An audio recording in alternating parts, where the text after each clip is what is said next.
Hello mga minahal ko kaibigan followers, good evening, sana nasa magandang kalagayan kayo. Nandito naman ako ulit sa inyo.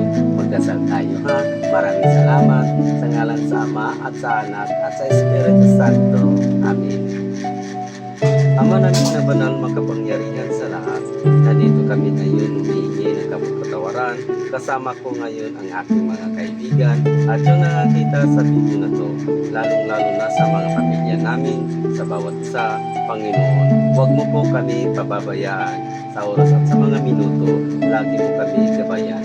Tulungan mo po kami makapagdulot ng aliw at ginhawa sa aming mga sakit at sa mga manalapit ng sa kabilang buhay, mga pagbigay ng pag-asa sa mga dugha at walang hanap buhay.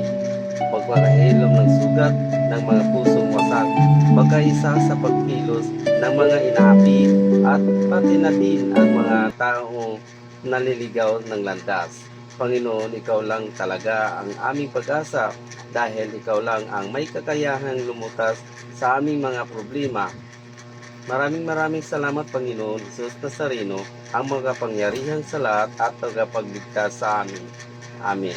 Sa ngalan sa Ama at sa Anak at sa Espiritu Santo. Amen. Bye-bye mga minahal ko kaibigan. Good night. Salamat. Mga followers, salamat.